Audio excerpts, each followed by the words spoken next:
Ya, shalom, salam sejahtera buat setiap kita. Esai Suri, puji Tuhan bersama lagi dengan kami tim komunitas penginjil IKA, artinya Injil Kekuatan Allah, akan menyampaikan 6 hal, yaitu tentang 6 identitas orang percaya. Apa saja itu? Sebagai berikut. Yang pertama, 6 identitas yang pertama adalah ciptaan baru. Setiap orang yang sudah telah menerima Yesus Kristus sebagai Tuhan dan Juru Selamat secara pribadi dengan sungguh-sungguh, dia memiliki identitas yang baru, yaitu ciptaan baru. Di dalam 2 Korintus pasal 5 ayat 17 berkata, "Jadi siapa yang ada di dalam Kristus, ia adalah ciptaan baru. Yang lama sudah berlalu, sesungguhnya yang baru sudah datang." Ya, Bapak Ibu Saudara-saudari, di sini kita sudah memiliki status identitas baru, yaitu ciptaan baru. Ciptaan baru itu berarti ada lamanya, ya. Ini berbicara tentang sifat-sifat kelakuan dulu kita sebelum kita memiliki Tuhan Yesus sebagai Juru Selamat secara pribadi.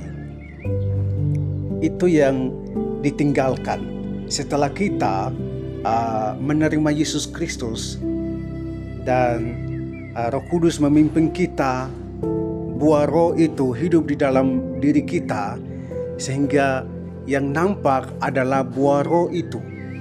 Dan sifat-sifat baru dari roh itu, itulah yang disebut kita adalah ciptaan baru. Yang lama sudah kita tinggalkan, tidak boleh kita ambil lagi. Kita anggap yang lama itu sampah, seperti Paulus berkata. Ya, puji Tuhan.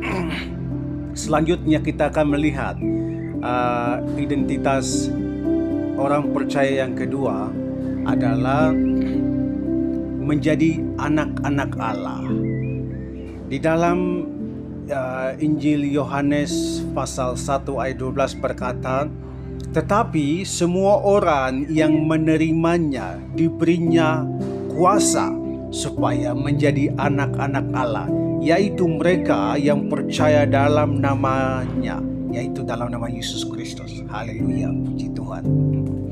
Bapak Ibu sekalian, setiap kita yang telah menerima Yesus Kristus sebagai Tuhan dan Juru Selamat secara pribadi, kita juga diberikan identitas baru, yaitu kita diangkat menjadi anak-anak Allah. Luar biasa.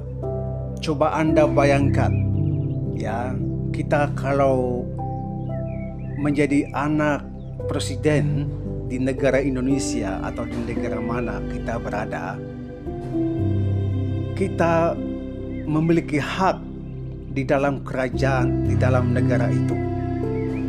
Kita bisa masuk dalam kediaman presiden bapak kita.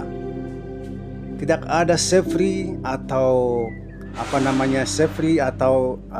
penjaga yang bisa menghalangi kita, karena kita adalah status anak. Jadi kita diizinkan masuk, makan bersama satu meja dengan bapak kita, dan juga menikmati di tempat tidur bersama dengan bapak kita. Itulah luar biasanya, ya. Tuhan luar biasa. Dia mengangkat kita menjadi anak-anak Allah. Asalkan kita percaya menerima Yesus Kristus di dalam hati kehidupan kita sebagai Tuhan dan Juru Selamat secara pribadi, tidak ikut-ikutan. Puji Tuhan. Status orang percaya yang ketiga adalah dibenarkan, dikuduskan. Ya, Bapak Ibu sekalian, 1 Korintus pasal 6 ayat 11 berkata, "Dan beberapa orang di antara kamu demikianlah dahulu, tetapi kamu telah memberi dirimu disucikan, kamu telah dikuduskan, kamu telah dibenarkan dalam nama Tuhan Yesus Kristus dan dalam Roh Allah kita." Bapak Ibu sekalian, dalam ayat ini berbicara bahwa kita hidup dalam dosa. Kita dulunya hidup dalam terikat dengan roh-roh dunia ini, dengan penyembah berhala, dengan seks bebas, dengan narkoba, dengan minuman keras, dengan pembunuhan, dengan roh kebencian, roh iri hati, dan lain-lain sebagainya. Tetapi kita ketika sudah menerima Yesus Kristus sebagai Tuhan dan Juru Selamat, maka kita sudah dibenarkan, dikuduskan.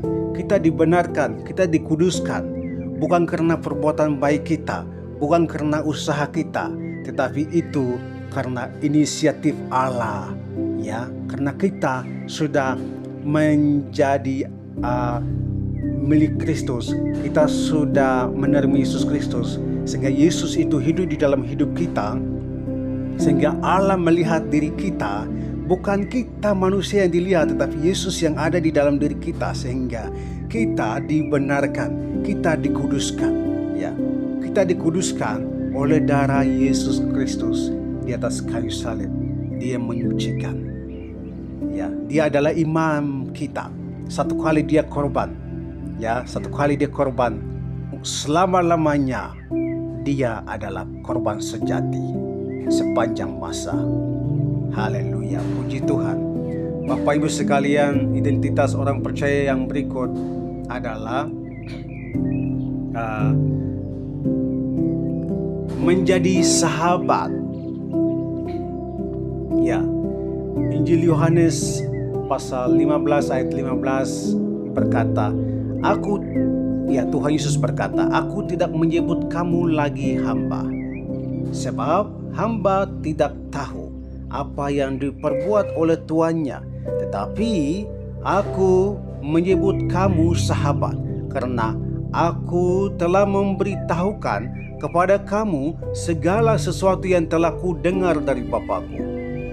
Haleluya, Bapak Ibu sekalian, ayat ini di sini berkata bahwa Yesus menyebut kita, ya, sahabat. Dia menjadikan kita sahabat. Ya, jadi sahabat itu segala rahasia apapun pergumulan akan didiskusikan, akan dicurhatkan di dalam ruang persahabatan itu.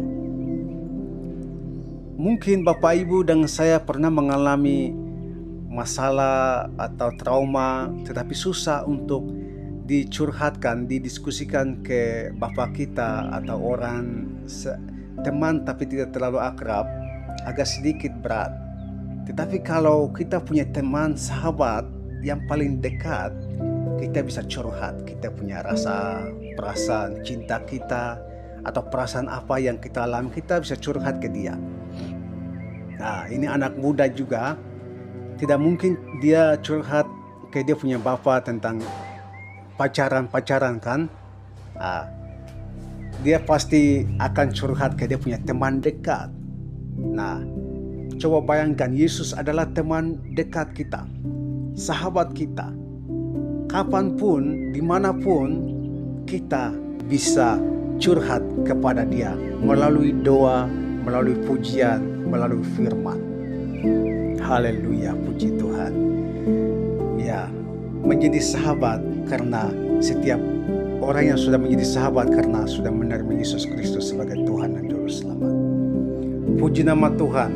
Identitas orang percaya yang berikut adalah menjadi bangsa yang terpilih dan diberi wewenang. Haleluya.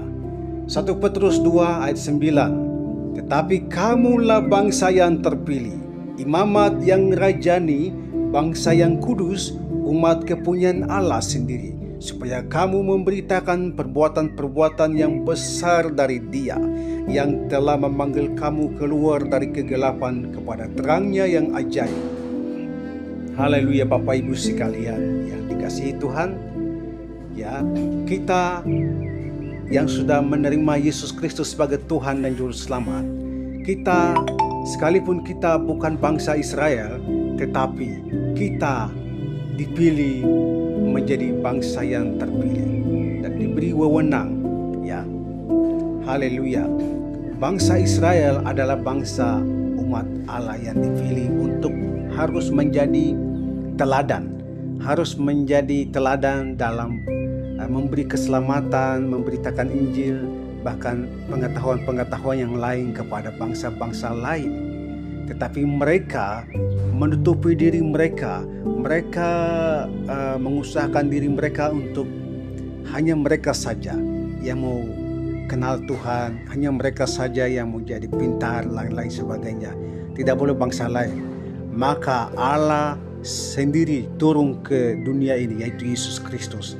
Dia menyampaikan, dia menjadi teladan, dia memberikan keselamatan, dia memberikan segala rahasia-rahasia itu kepada kami. Dan sekarang setiap orang yang sudah percaya Yesus Kristus sebagai Tuhan dan Juru Selamat, mereka disebut bangsa yang terpilih dan diberi wewenang. Ya, diberi wewenang itu adalah kita yang sudah percaya Yesus diberi hak, wewenang untuk menjadi teladan, untuk memberitakan Injil Yesus Kristus, untuk menjadi suratnya kepada berbagai orang. Ya, kita harus menjadi teladan, jangan jadi batu sandungan. Haleluya. Puji nama Tuhan. Tuhan Yesus memberkati. Ya, haleluya. Identitas orang percaya yang berikut adalah kita menjadi warga negara sorga. Haleluya, puji Tuhan. Ya, kita mungkin memiliki KTP Indonesia, warga negara Indonesia, atau warga negara Australia, warga negara Amerika, warga negara India, warga negara lain-lain sebagainya. Ya, warga negara Palestina mungkin, dan lain-lain sebagainya. Tetapi ya, di sini ayat Filipi pasal 3:20 berkata, karena kewargaan kita adalah di dalam surga, dan dari situ juga kita menantikan Tuhan Yesus Kristus sebagai Juru Selamat. Haleluya. Jadi setiap orang yang sudah menerima Yesus Kristus sebagai Tuhan dan Juru Selamat secara pribadi dan terus melakukan kehendaknya, dia adalah warga negara surga. Haleluya. Puji Tuhan. Jadi saya yang berbicara hari ini, saya juga sudah menjadi warga negara surga, sehingga saya dapat menyampaikan beberapa identitas ini. Ya, ketika saya menjadi warga negara surga pada tahun 2014, saya masih kelas 1 SMP. Ya, yaitu caranya kita terima Yesus Kristus sebagai Tuhan dan Juru Selamat. Secara pribadi, tidak ikut-ikutan. Ya, tidak ikut-ikutan. Jadi, puji Tuhan. Jadi siapa yang mau menjadi warga negara surga, dia syarat yang pertama harus bertobat, mengaku dosa, seperti yang dikatakan di dalam 1 Yohanes pasal 1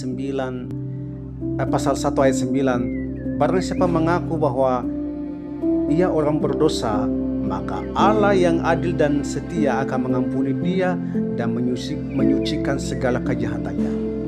Haleluya. Dan syarat yang kedua adalah dia harus terima Yesus sesuai dengan Roma pasal 10 ayat 9 dan 10, bahwa dia harus menerima Yesus Kristus melalui mengaku dengan mulut dan terima di dalam hati kehidupan melalui iman. Haleluya. Yang berikut adalah setelah dia sudah setelah dia sudah menerima Yesus Kristus sebagai Tuhan dan Juru Selamat, maka dia harus baptis dalam nama Bapa, Anak, dan Roh Kudus. Maka dia memiliki hubungan vertikal dan hubungan horizontal menjadi tubuh Kristus. Haleluya, puji nama Tuhan. Demikian presentasi edukasi tentang identitas orang percaya. Tuhan Yesus memberkati setiap kita. Shalom, damai di hati.